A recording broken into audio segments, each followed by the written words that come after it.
Aloha, everyone. This is Jean Russell of Dolphin Touch Wellness Center here in Kapa'a, Hawaii. We offer many different modalities here. We have body work, massage, Reiki, intuitive readings. We do retreats, workshops, classes. We have speakers come and give presentations. We have a retreat coming up in June in Mount Shasta. You can check our website out at www.dolphintouch.org. I also take people out in the ocean, and I do a therapy called dolphin energetics. I do it in the water and also on my water massage table here at Dolphin Touch Wellness Center. So thank you for joining us this morning. I am visited by a good friend that I've known quite a while, a Canadian, eh?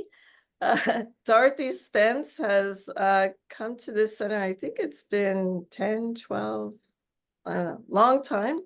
We've known each other. We'll go down that road. And we had many adventures. More than that, we had many laughs together. And Dorothy is a beautiful, beautiful soul. And welcome to the podcast. Thank you, Dorothy, for joining us. Well, thank you, Jeannie. It's great to be here. Can you tell the audience just a little bit about yourself and what you do? Sure. My name is Dorothy Spence, and I live in Halifax, Nova Scotia on the East Coast. So when I travel to Hawaii, it's approximately a 17 to 20-hour flight. Well, and I work as a business advisor for supporting businesses who are changing the world. And Jeannie and I, as she said, go way back when I first visited the beautiful island of Kauai. I think it was close to 10 years ago with my family. And from that point on, she's been an important friend and spiritual guide and mentor to me. We're both business junkies, and we love to riff on what business ideas we currently have going. Imaginal Ventures works specifically to help scale up businesses that we believe will have a big impact on the world. And we focus in two specific groups: women innovators. So these are women who have technologies or products that have some sort of really big impact and global impact in the world. And the other group is in the medical technology, which is my background. And my passion is in healthcare and wellness. Yeah, so we have a lot in common there. We do. We also both love math. Shh, it's supposed to be a secret. The whole Oh, math thing. People like math. they don't make the connection. How do you go from this to math? I don't get it. Well, it's a different language. Yes, it's a universal language. It's a universal language. Yes, yes. Everything is math, the Fibonacci series, the golden mean, it's everywhere, everywhere. Yeah, I put When the you know how to golden look mean. for it. Yeah, I put the golden mean in my oracle cards. As you know, I'm working on my dolphin oracle cards, and they'll be done this in a week, and then out to print.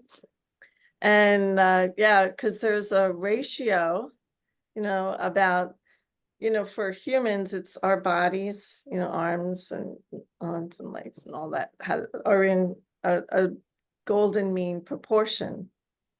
And the dolphins have the same. Really? Like, yes, isn't that crazy? I did not know that. I did not know that either until I started researching, with these cards. Because it's dolphin oracle card, each card has a little info on the dolphin. And turns out that their bodies are in a golden mean ratio to also, and that's why they glide so easily through the water.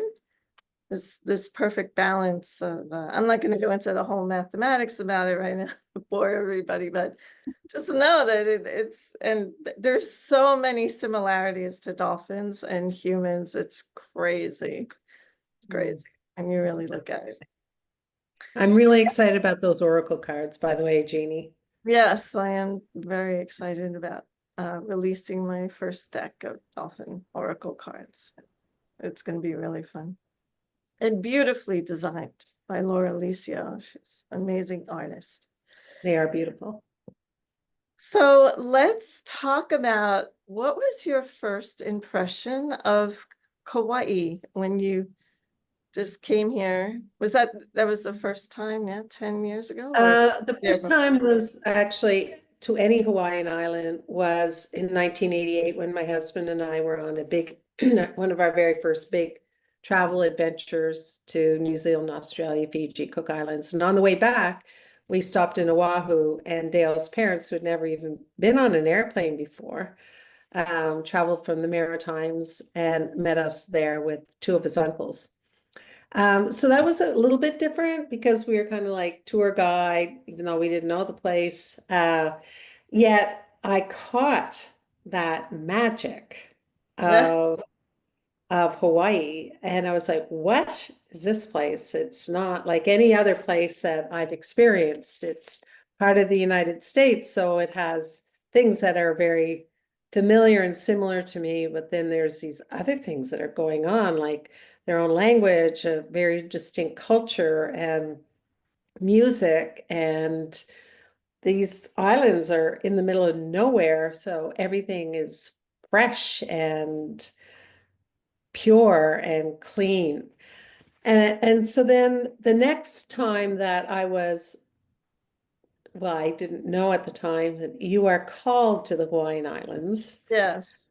was I was going to be doing a retreat with a girlfriend of mine, and the retreat just did not come together. And we were going to do it in Kauai because she had been there before, and she was telling me about walking on the trail by Kapaha and seeing all these mystical things and having this whole emerald tablet experience. I'm like, yes, let's go do that.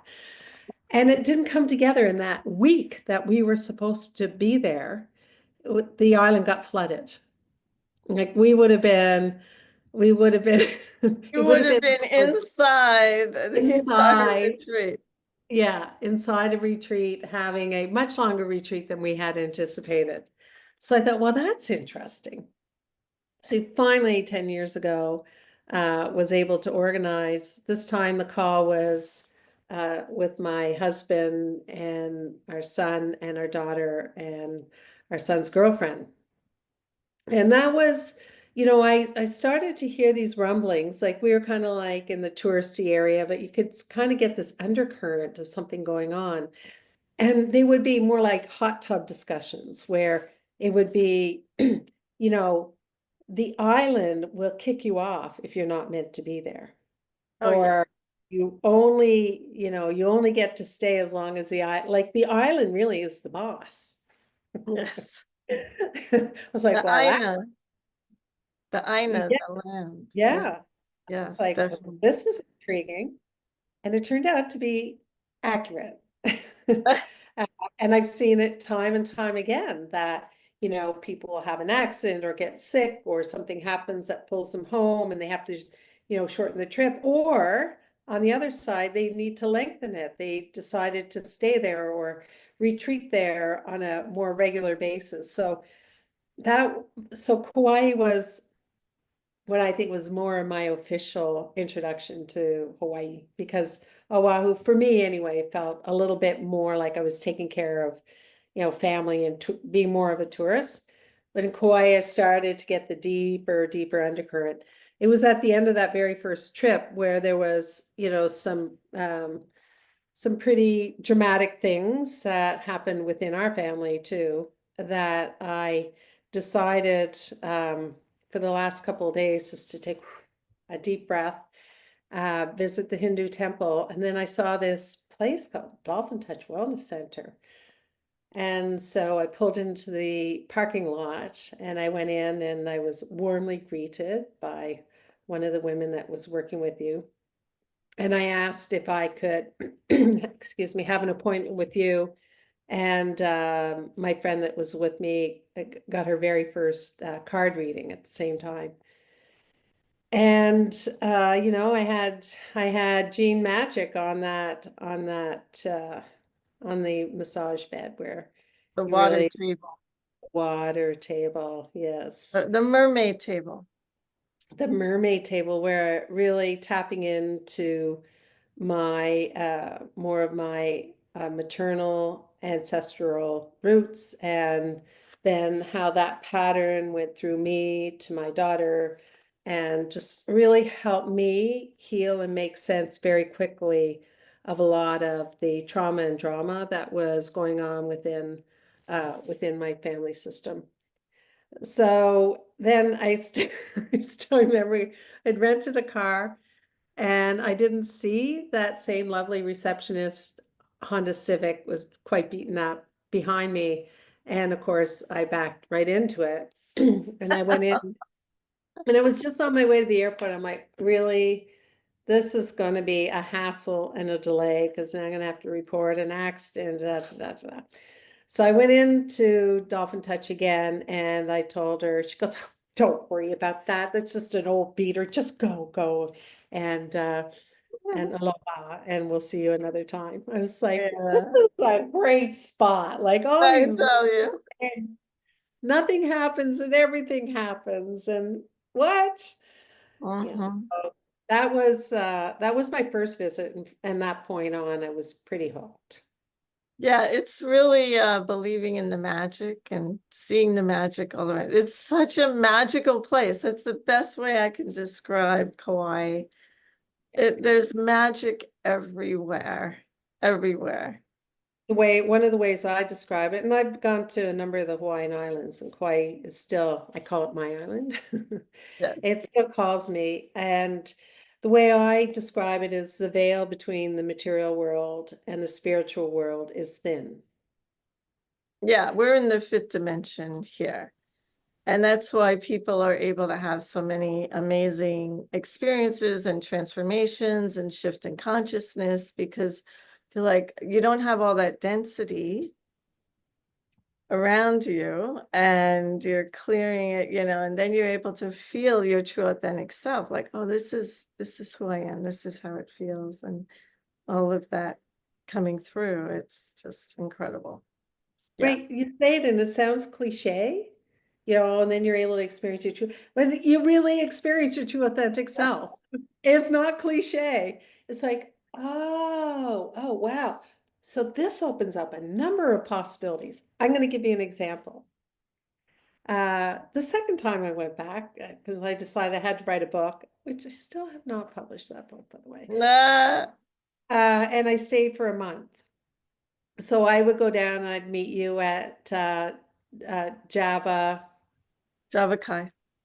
Java Kai. That's it. Around the corner from Dolphin Touch. It's a coffee shop, so A we great coffee shop, great muffins. So we would occasionally go there. And I was trying to make a decision about hiring a coach to do this very specific coaching around the book that I had just written. And so you and I were sitting there sipping our beautiful coffee, just enjoying ourselves. And I said, Jeannie, I'm trying to make this decision. And you said to me, play with the universe. Like, don't treat it so heavy. Like, let's lighten it up. What do you really want? What do you really want here? I'm like, well, I want to do this. I want to hire her, but it's like 15,000 US and da da da. I'm not sure about that. And you're like, put it out there, Dorothy. And of course, that sounds so cliche. I was like, in my mind, my eyes are rolling in the back of my head, going, yeah, sure, just put it out there and spend 15,000 US for a Canadian. That's like $1 million. And and go out and see what you get back. So I did. So I signed up and I went to this very exclusive retreat. This was part of the package. And I met, there was only one other person there, Kristen, who I eventually brought back to Kauai with me. yes.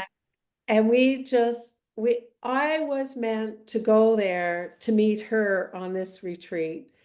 And of course, she hired me, and the amount I had to charge her had to be $15,000. Of course. And that's just an example of, playing with Jeannie in Kauai. Yes, Don't, anything is possible. you have no idea what's going to happen.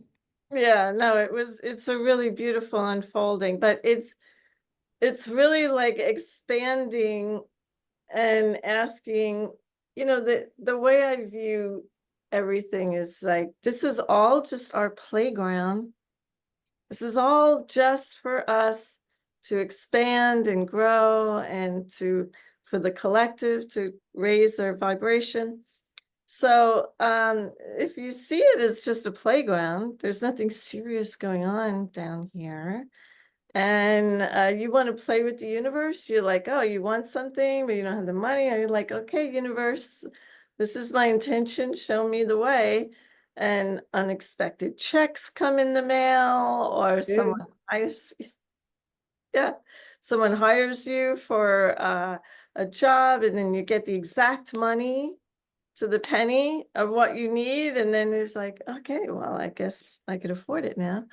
Yeah, I mean, and that's just one example, playing with the money, but it's also other things, playing with relationships, with health, um, doing Ho'oponopono, the forgiveness prayer, to clear any differences or any problems we have with other people, and releasing that and letting it go. And all of a sudden, there's not a problem anymore. And you have, yeah, the tension that was there is gone. So yeah, it's really magical if we believe in the magic.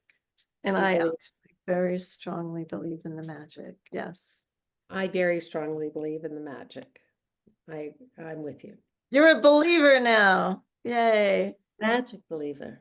Yes. Well, Yes. I've had direct experience of it. Right. That's the one thing about, that's one of the problems with beliefs, is it can be a house of cards, because if one little thing about a belief system goes to the side, that's counter to that belief, well, the whole belief system can collapse.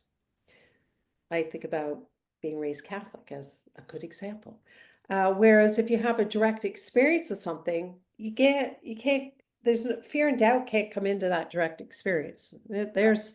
You've had a direct experience, and I've had many, many direct experiences Mhm. of the magic that exists for me in Kauai.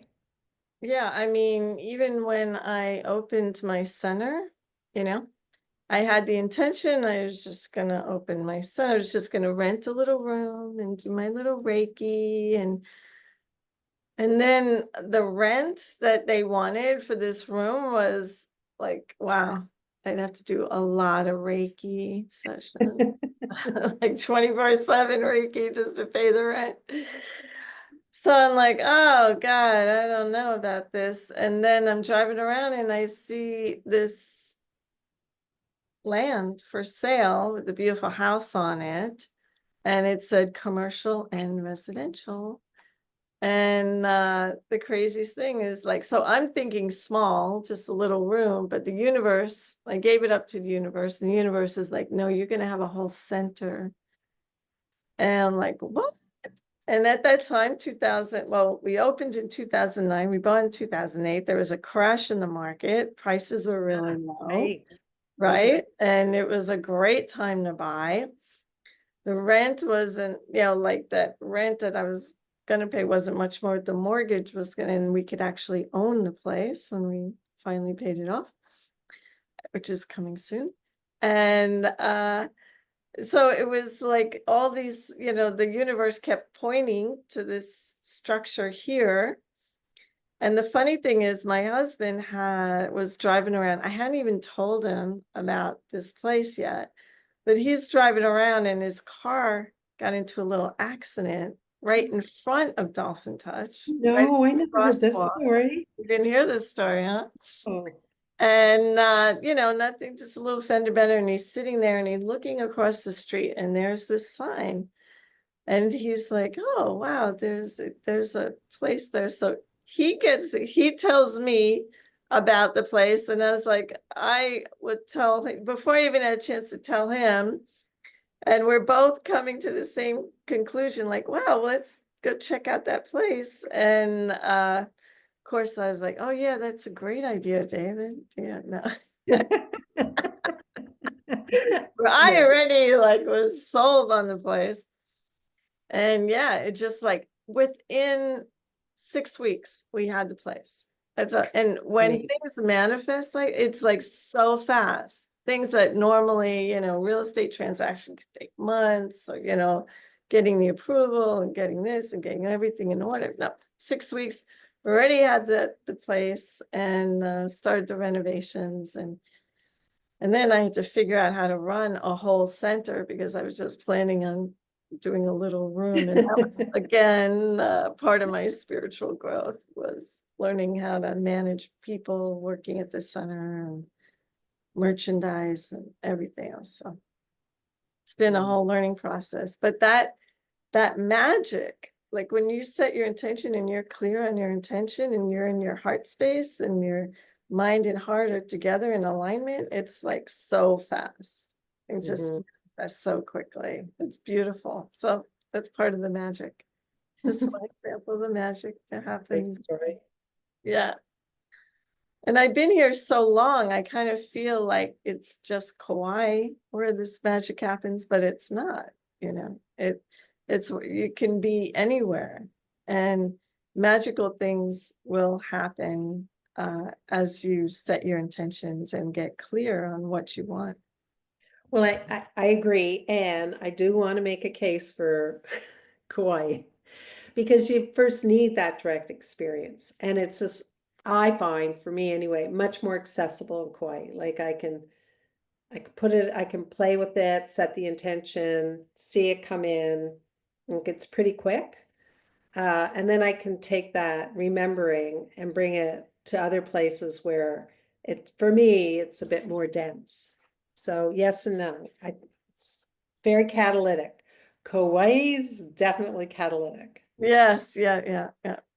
Well, it's like you have that experience, you have to open up the consciousness, You and do. you have to have that experience that opens up the consciousness. Right. Some people like to turn to compounds and take other altering things to open up consciousness. Yeah. But, I'm more into nature, opening up consciousness, taking people out in nature, taking people in the water, in the ocean, in nature, and having them experience. And some of these people have never even been to hikes or been in the ocean, and that whole experience. And that's why I do the dolphin energetics. But can you tell from your point of view how the dolphin energetics shifted things for you? Yeah, I'd love to. I've had two dolphin energetic sessions with Jeannie. And the first one was, what was that name of the woman that did the sound bowls from, Oh, was she from Tina. Finland? Tina. Tina So from the first Finland. one, yeah, you were, working with the whole group and I was kind of like a tag along on the side. And after they would come in from the ocean, Tina would work with them with the sound bowls. So my first experience is, first of all, I love the water. Sometimes Jeannie and I joke and we go ee, ee, ee, when we meet each other because we're giving dolphin Yeah, sounds. It's not a joke. We're actually doing it. yeah, yeah, yeah. We're So I connected with our inner dolphins. Our inner dolphins connect. So I was really looking forward to this experience because the ocean is, I live on the ocean. I've always lived on the ocean. I can't imagine not living on the ocean. I have a strong connection to it. And I'm also, with that strong connection, I'm also a swimmer and I've been a lifeguard and all these things. So very comfortable in the water. Couldn't wait to get in. And lots of nature around me. But this really, I knew that this was special. And so Jeannie sat me on this beautiful beach, and told me many stories around about the area and how sacred and special it was. And then we set an intention. Well, but Jeannie can't just, she goes deeper. Like if she thinks it's a little bit surface level, she kept digging and digging. And the question is, I recall the question always being, what is it that you want to surrender into the ocean or let go of? And I remember the very first one, what we finally got to, and I was like, that's exactly it, is my fear of responsibility. And so into the ocean we went. And this is subtle. Like, this is not like big movements or anything.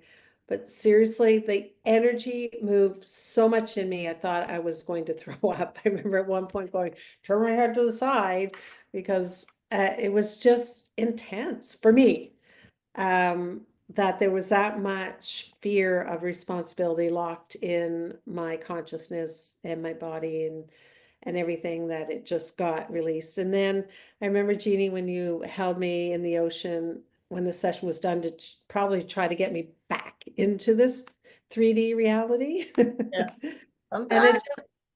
it just felt like I was being held in the arms of my mother, of Mm, the mother.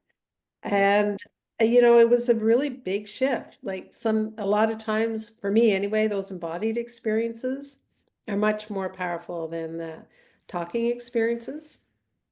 And I just remember all that the things I could see afterwards for many years afterwards. Oh, there it is again. There's that fear of responsibility, which was really limiting me in terms of my potential.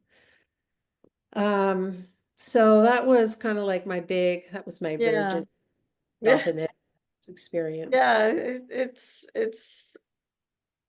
It, for me, the water, it's such a magical place, where we go in the water and set the intention. So we sit on the beach and, we talk a little bit and what I call the deep diving of going into the subconscious of what it is you're really, really needing to release into Yeah. the water. And the water is uh, like this big hug, when you get in the water and it's touching every part of your body, and it's just like this beautiful, clear, pristine water, and it's just embracing you and hugging you, and then the experience, it's an inner experience. I mean, your eyes are closed, I'm not talking to you, you can't hear, I'm moving you through the water, you're laying in the water,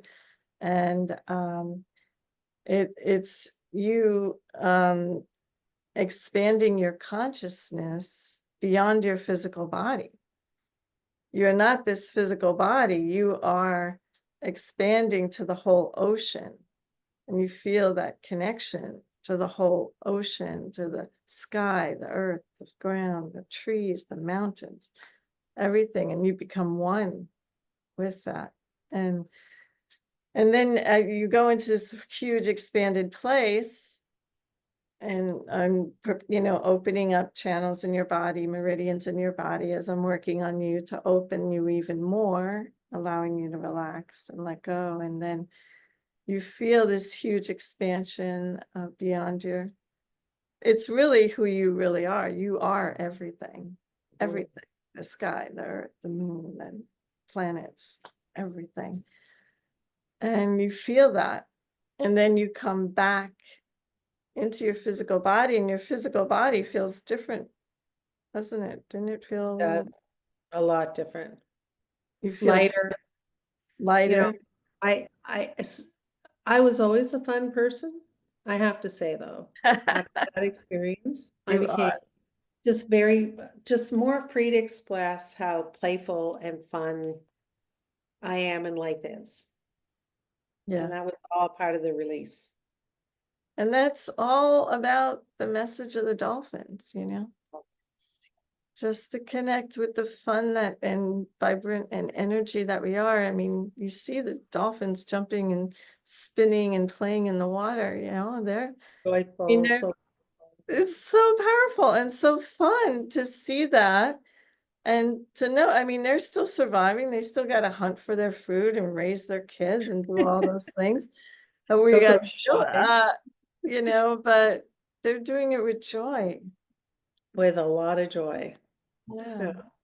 Yeah. And That was my big lesson from my my first one. Yeah.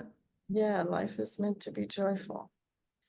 And we get caught up, so many of us get caught up in that responsibility piece, you know, Yeah. because it's Especially being ingrained a in us. business owner and a parent, and there are there's factual responsibilities, but Yeah. there's also a feeling of a burden of a responsibility that was really the difference, the shift that I made.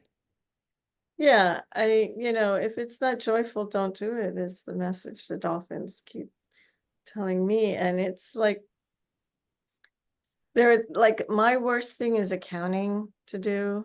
Like, God. I mean, I have an accountant, but I still have to do accounting and report to my accountant, and it's like, oh my God, it's such a burden and I hate doing it. And so can I avoid it? No, but I can make it joyful. So I know when I'm doing accounting, I'm going to be listening to an Audible book, or I'm going to have music playing, or I'm going to take breaks every half hour, and just dance around, move my body instead of, just sit in front of a computer and just do counting for it's like, yeah, not my highest excitement, but necessary. So how can I make it joyful? That's Yeah. the message, right? So Hmm. it's not you avoid doing things, but that, or you find a time and a place, and as much as possible, delegate, delegate, delegate, delegate.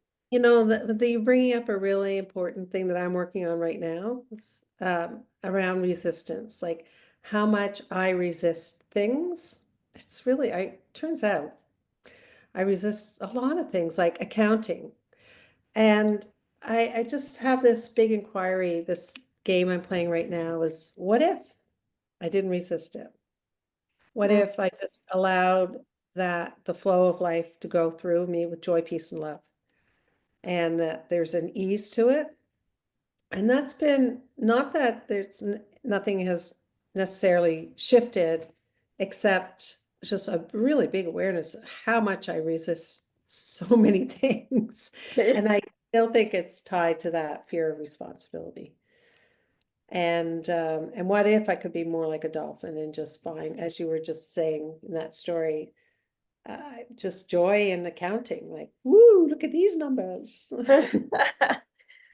Well, part of it too is, for me, like the feeling of when it's complete, I feel Mm, so good. Like, so good. yeah. And when I have it hanging over me, like, it's in the back of my mind, "Oh, I got to do my accounting, getting towards the end of the year. The accounting is just building up, building up, building up. It doesn't go away. It just builds. It's like, it's a bit draining, it's sucking my life force, just the energy. I'm thinking about avoiding what I Mm, need to do. And mhm. instead of just, okay, I'm going to do it, I'm going to get it done, and it's going to be great when it's complete and finished. Exactly. Exactly. Yeah. I think Focus there's more energy we give to avoiding things we don't want to do than so just me. Yeah. That's it. yeah, than just doing it. Oh, And it. and then uh, the one thing too that helps me is I have a dedicated time. And like, Mm. I see the accounting. I was like, okay, I know Wednesday, I'm going to dedicate time to doing it. It's the day I work in Dave's office and I have a little more time, and I help my husband out with a few things, and I'm going to be sitting at a computer anyway. And so I'm going to dedicate that time. So I'm going to postpone thinking about it Yeah. until this dedicated time that I'm going to specifically in my calendar write down, this is when I'm going to dedicate this time to do it, and then make it fun. Treat myself with a little donut from Holy Grail Gosh. Donuts or something. Yeah, you know, yeah, anything you could do to make it fun and enjoyable, and yeah, and chunk it down, I think, is also, because we could get overwhelmed with like things that just pile, pile, pile, pile. And then it's like, oh, how am I even, I don't even know where to start, just chunk it down. Dude, Mhm. you're only going to do this little piece Mhm. in this time, and okay. And then schedule the next. So I don't know, that's my approach to life and doing those things. Mhm. Do. Yeah, you're here. Yes. Yeah. Wisdom, So you Jeannie, have wisdom. been on this journey, and Mm. it's funny because you kind of started. Tell me, so you did yoga, right? You were Right. teaching yoga for a Yeah, while. I would Tell say, us how you yeah, transitioned into yeah, this I call, multi-million-dollar business. Or yeah, I call my career Eat, Pray, Love. So the part was very linear, analytic, very masculine, I would say, in terms of lots of masculine energy. I studied engineering. I have an engineering degree in biomedical and mechanical, specializing in biomedical engineering. I have an MBA, and my first entrepreneurial experience was growing a health tech company right across Canada, raising lots of capital, going around the world, like trying to figure out these big networks. And aptly named Eat, because by the time the business was sold in a restructuring, I was completely disconnected from myself. I was squeezing into a size 22 suit. Hmm. So I was so obese and just really miserable. And I remember that was the first time I took that big pause outside of maternity leaves, because in Canada we get maternity leaves, long maternity leaves. And I really started to turn inward to the pray part of my career. And in the pray part, I first started getting my coaching certification, which blew my mind because we had to learn things like quantum physics. I'm like, well, wait, I studied Newtonian physics, and the only thing that matters is matter. What are you doing talking about energy? And I used to put it in quotes, and I used to make fun of people like me. And I remember one of our very first exercises that we did, and I'm sitting there thinking, oh man, I paid money for this, was we would be blindfolded, and our partner was across the room from us. And we would walk towards each other until we could sense their energy. And of course, I smashed right into the person. I'm like, what? I have no idea what you guys are talking It's about. so And from there, I actually, have gone to study a lot and in a very energetic type of yoga called um, it's tantric hatha yoga, but it's very much about feminine, the masculine energy, and how you direct energy and control it and move it. And I just sit there and laugh at the things I used to make fun of, and here I am, like 20 years later, deep still into these practices and this study. And in that journey, it was not yoga for me was more, I was attracted to it because it was more of an embodiment of what I had learned in my coaching. So I didn't come into yoga as yoga. I came into it as an application of quantum biology. So, with this understanding that our body is a quantum biological processor, we have all these trillions of cells, and the way I felt during these practices just really made sense to me. I'm like, well, wait, this is a whole technology and science that is really helps me be embodied, which, clearly I wasn't embodied. I was disembodied from, for a long time in my life. So I fell in love with it. And yet I was still missing business. So I'm a business junkie as well. So I was like, well, wait, where's that dopamine hit from the intensity of business? And even more kind of looking at it from a philosophy perspective, I believe that as business owners, we have a real opportunity to make significant changes in the world, that we can use our businesses as a vehicle, as a force for good in the world, that there's no definition of what a business has to be or can be. It's really something that we've made up as a group of species called human beings. And we have to create value. we have to create value and communication and an understanding of each other in order to move a business forward. So my love part was actually bringing those two worlds together. And I really felt this calling to shift the collective consciousness of business from fear to love. Because all of my experience of business up to that point had been very motivated by fear, like fear of getting fired, fear of not getting the right job, fear of not getting promoted, a fear of not getting on the right project, whatever. I just really, for me, what I observed was more fear than there was love. And I Mhm. thought, well, you know, if love is such a powerful energy, what would it be like? What would it look like if that was something that we all agreed to was something we could do? So that really started my love path, and I've been on that love path for about 15 years now, and just everything from, you know, we talk about numbers, Jeannie, but Yeah. so many quirky things that, you know, I've discovered along the way. For example, never give people a choice of two things. It creates fear. Always give them a choice of three. It opens up space for them. Mm. Just crazy things like this that Yeah, yeah, I, yeah. yeah. And so being, you know, the engineer I am, I love systems. Yes. And I co-created something called the Conscious Business Operating System.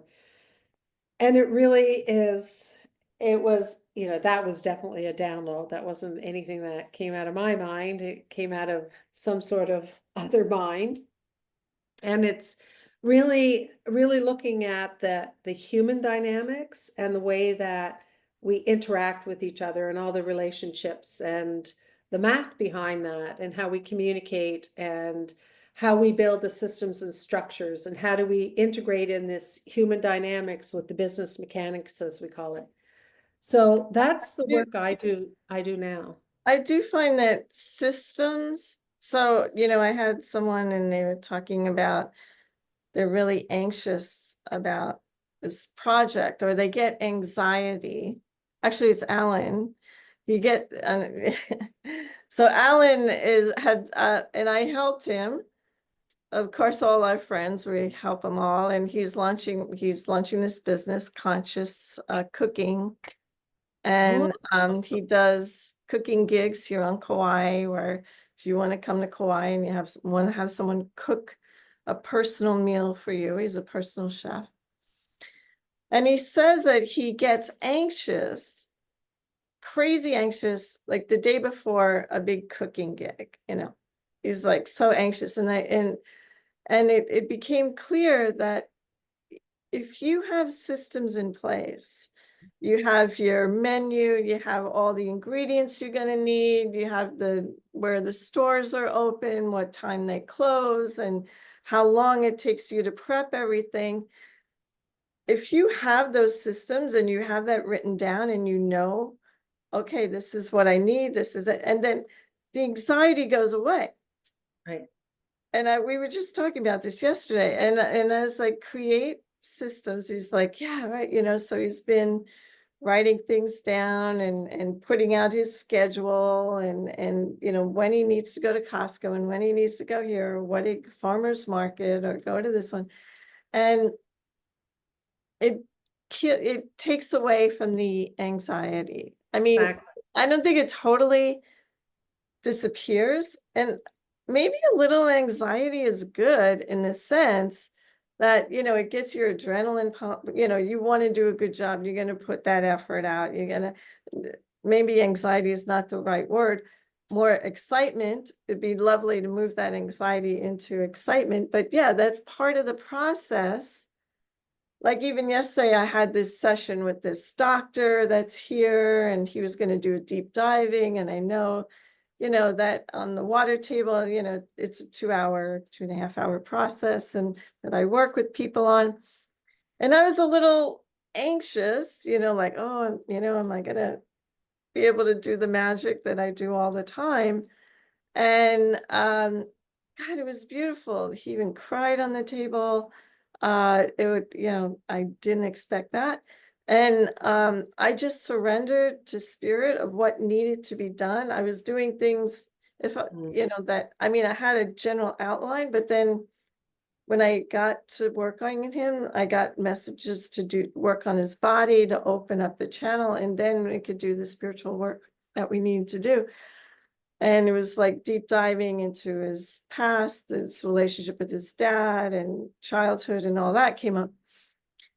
But I never know where it's going to go. And that unknown, but that is like surrender, trust and surrender. I've done this a million times. I know what I'm doing. I know if I'm in my heart space, I'm just want to show up and be whatever he needed to me to be for that session.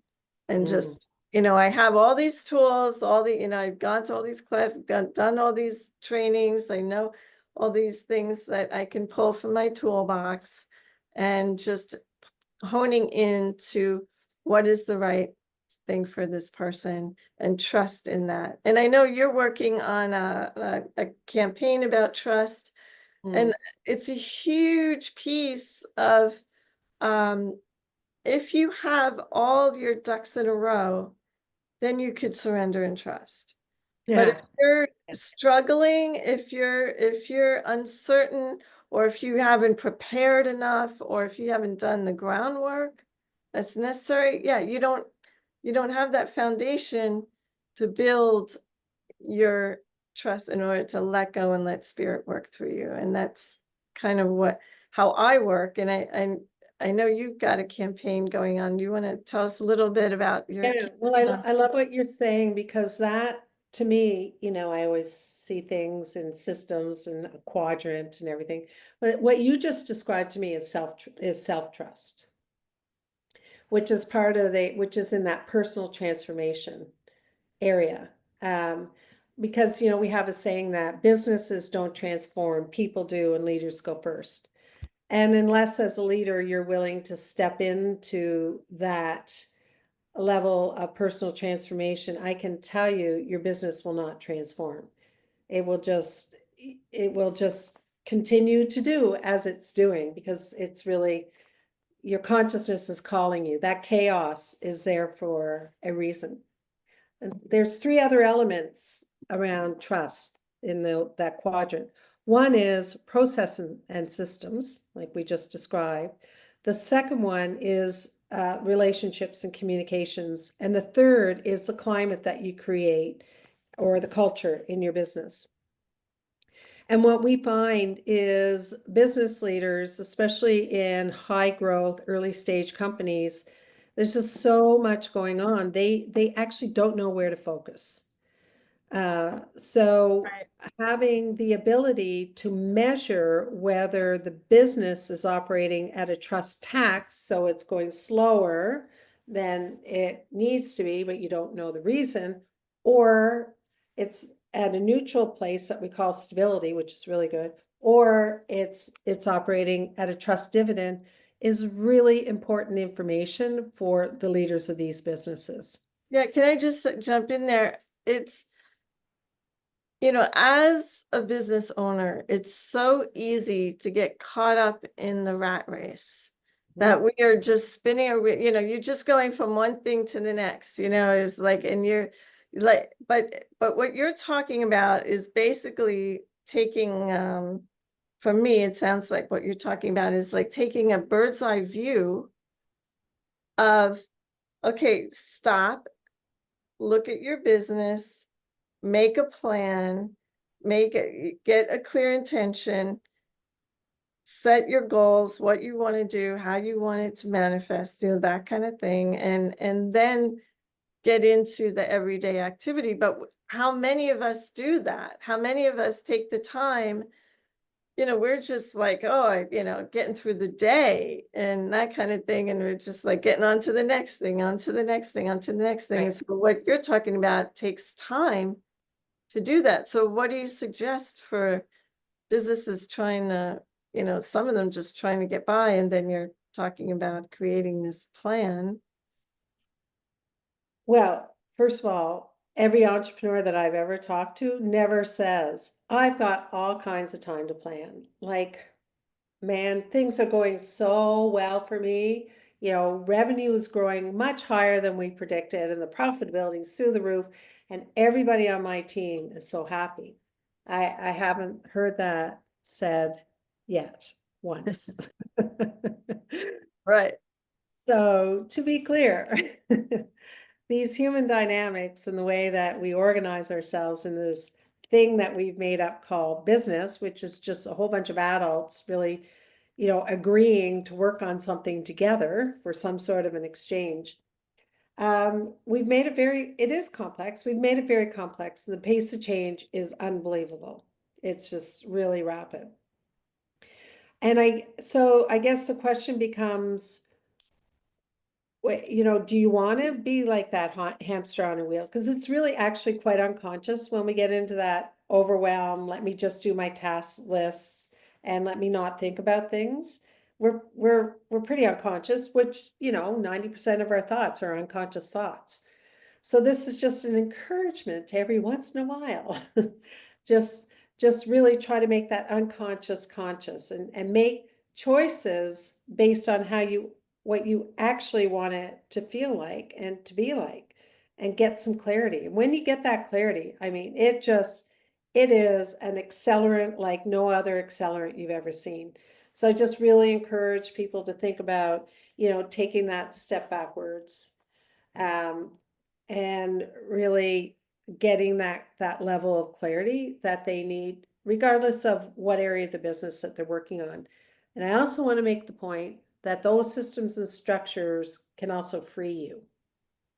Yes. Like as soon as Alan creates that checklist and those standard operating procedures, whatever he's doing, I know Alan enough to know that that's just going to unleash another level of amazing creativity, and productivity for Alan, that everybody will feel the joy of, because he's an infectious, joyful joy spreader. Yes. Yes, he is. So if people wanted to reach out to you to work with their business and whatever capacity that might be, whether you're looking at the high picture, the overall picture, or whatever, We run retreats in Hawaii, of course. We do a lot of work with companies who want to train their staff, their whole team. A lot of companies now are off-site. There's, a right, lot of these early stage high growth companies don't have offices. So it's becoming even more important that these opportunities to come together are really well curated and thought through, and very, specific around what's that next phase of growth? How do you want to move the business forward? So our website is imaginalventures.com. I should talk about why we named it that. And my name is Dorothy Spence. You can reach out through the website, LinkedIn, however you'd like to reach out. You can see our programs that we offer, and the trust barometer. Like I said, all the blogs and campaign on trust starts in January of 2025. More than happy to connect, talk, and try to see if there's anything we might be able to help you with. But Imaginal Ventures. So sitting in this training in the UK, and because I'm an engineer, everything, I'm really interested in how do you measure all these intangible things in business, because business is intangible and culture is the most intangible of the intangibles. So then I come in, I talk about building culture as an asset. So how do you measure all that? So I'm over in the UK taking this amazing training, and the facilitator is talking about levels of consciousness and how values match these different 7 levels of consciousness, which are chakras, which I'm like going, what? My worlds just came together. right. And talking There about is no coincidence. right. He's talking about having a brain tumor, 6 kids, and just, what inquiry he had to go through. And he starts talking about, and I'm like going, what am I going to call my business? I really want to like a meaningful business name. And then he starts talking about these imaginal cells. Well, everything in my body, my mind just shut down. And I'm like texting my assistant to say, check the URL for imaginal. So imaginal cells exist in a caterpillar and they vibrate at a higher frequency than the regular cells of caterpillar. And the immune system in a caterpillar tries to kill them off, but it doesn't always succeed. There's still some of those imaginal cells that survive. And when it goes into a cocoon, it's when these imaginal cells connect to each other that creates a butterfly. So I call my business Imaginal Ventures because I view all those businesses that we work with, and we've scaled up over or supported the scaling up of over 300 businesses across Canada, the US, and Europe. And I just imagine all of those businesses as being an imaginal cell. And they have like this committed way of being intentional around their business and making conscious choices and setting it up in a certain way, which is our operating system. And I just imagine that someday they're just going to create this ecosystem that just really creates enough mass that it just creates something new and beautiful. And that's going to get us Oh, out. that's awesome. I love that. That's beautiful. Thank you, Yeah, Jeannie. I love that. The beauty of the butterfly. Yeah. Yeah. No, that's a beautiful thing. I did not know about those imaginal cells. I'm gonna have to look that up. Yeah, it was amazing. Bruce Lipton, Yes. but he has a really great YouTube video on like how our society is caterpillars and just devouring everything and so check that out. Consumers. Consumers. So it's Yeah. imaginal Ventures.com. imaginal ventures. Okay. So that will be included with this podcast and on the YouTube and everything else. Well, Dorothy, it's been amazing catching up with you. As always, love you, fellow dolphin. Aloha and thank you, Jeannie, and to all your listeners. And I know about these oracle cards because when I come visit Jeannie in Kauai, I'm one of her, I don't know, I'm not an editor, but I give my opinion about the beautiful artwork and the stories that she tells. And that was another kind of one of our jam sessions where I'm sitting in Jeannie's beautiful area in Dolphin Touch Wellness, and there's a lot of oracle cards. She's like, I want to write a book. And I'm like looking at these, and the oracle cards at this point are like popping right out.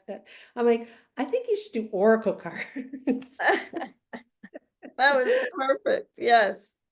We've inspired each other in so many ways. It's So beautiful. many ways. It's been just a lovely dolphin connection. Yeah. And you pushed me all along to get these done, get these done. She's my little whip over there. And now they're done. Well, lots of love. I highly recommend hanging out with Jeannie. You never know where it's going to bring you. Yeah. And if you want to talk, I'd love to hear from you. All right. Thank you again. All right. Have a lovely evening, day, morning, lunch, whatever time it is, wherever you're listening. And hui ho, everybody. Thank Aloha.